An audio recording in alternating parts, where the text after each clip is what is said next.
If we have enemies, it is only within us. Kamaha and Krodhaha. These are our two enemies who make us do big sins in life. We need to be very alert. And then we have in the Bhagavad Gita, it is called Shad Ripu, sixfold enemies. It is elaborated. This Kama Krodha is elaborated into 6 in other places. And one is Moha. Moha is erroneous thinking, wrong thinking with respect to Dharma. Distortions, subjective projections, distortions, misunderstandings. This is called Moha. I must have enough intellectual honesty. I must have somebody, some elder, somebody in my life whose judgment I respect and I am willing to listen. Nobody is today available to listen to anybody. It's very, very unfortunate. Really unfortunate. Elderly people don't know what to do because they only know how to keep correcting the young generation. That's the last thing the young generation wants from the elderly. Because they don't think they are wrong, that need correction, right? And so the equations, the interpersonal interactions today has changed. And having someone to listen to is such a privilege. I really cannot think of a life where one doesn't listen to the elder. I cannot. Honestly, maybe I'm an old timer, but we grew up with, when the elderly comes and tells, I have something to tell you, your heart sings all right, but it is time to seal your lips and listen, find out where I went wrong, and then make sure those mistakes don't happen. And so this approach, where I am devoid of this approach, I am in moha, delusion, thinking that I am always right. The next challenge, internal challenge, born of Rajoguna is Madha. Madha means pride. Pride is in the form of arrogance, arrogance. What is this arrogance? Arrogance, oh, this guy is arrogant, we say. But do you know something? Arrogance has its roots in low self-esteem. This we should know. Don't think an arrogant guy is very high up there. He thinks too much of himself. Truth is, internally he thinks very poor of himself. And therefore he tries to compensate and goes too far the other way, He goes too far the other way. And from an outside perspective, it looks like arrogance. And therefore, this is called Madha. Madha. Madha means, in that arrogance, there is no karma yoga possible. It's a very big block. In karma yoga, you have to have humility. You've got to surrender to Bhagavan. You've got to trust somebody else, a higher order. You have to receive the results with humility. How is it possible? Where there is pride and arrogance, it's not possible. Therefore, a big obstacle to karma yoga is arrogance. So, Madha, and finally, we say Maathsarya. Maathsarya is a constant judgment. Like we judge others, we judge ourselves. Always you judge yourself either under or over. Under or over. Somebody sings well.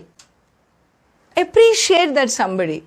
But what I will do, I will look at my singing skills and say, I mean, look at him. Look at her. She's singing, Okay, she's getting the raga better than what I would do. Okay, smile, congratulate her. No, but there is a sense of some disturbance within. Therefore you say, but her character is bad. What has her character got to do with her singing? Yeah. Somebody tries to praise her singing, your friend praises her singing, and what do you tell her? Why are you praising her so much? Do you know her character, how she is? Just enjoy the singing. But I can't. Why not? Because Maathsarya, jealousy. This jealousy is putting myself with reference to anybody having any skill, and this comparison where I am under or I am over becomes a very, very disturbing element in one's life. And we find this comparison born of a lack, and therefore intolerance is a very big obstacle to acceptance. The nature of acceptance is a very big obstacle. And do you know something? Among all these inner failings, we find again and again, my Guru used to always emphasize, the last quality, one of the biggest quality to cross in life is jealousy. If you have crossed jealousy, really it is you have become 50% saint. Because something inside there is a deep self-acceptance. When there is deep self-acceptance, this need to compare with the other is gone. It's a big relaxation, it's a big relief. And therefore, here, understand, these are the obstacles to karma yoga. Raga, Dvesha, then kama, krodha, lobha. Lobha I missed. Lobha is greed. Greed. Well, you know all about greed. The tradition teaches us, sahi bhavati daridraha yasya trishna vishala manasi cha paritushte ko arthavan ko daridraha. The tradition says he alone is a poor man. Saha he bhavati daridraha. Saha daridraha bhavati. He means indeed. Saha, he is a poor man. Who? One who has a heart full of longing. Yasya trishna vishala. Trishna is longing. Longing, longing, longing. I want this, I want that, I want that, I want that. Want. All the time. The Shruti of life is, the Tanpura is playing, I want ice cream, I want a summer home, I want a new computer, I want. It keeps on going. It's a daily mantra. This is the only mantra we do japa properly. Why? Because the heart is full of longing. What does that make me? That makes me a poor man. Sahi bhavati daridraha yasya trishna vishala. Then who's a rich man? Manasi cha paritushte. For the one who is satisfied, where the heart is satisfied, full. What are you satisfied with? You don't even have money to eat 3 meals a day. What are you satisfied? Hey, I got 2 meals. I'm satisfied.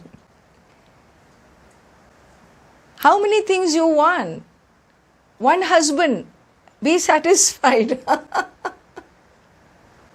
1 kid, be satisfied.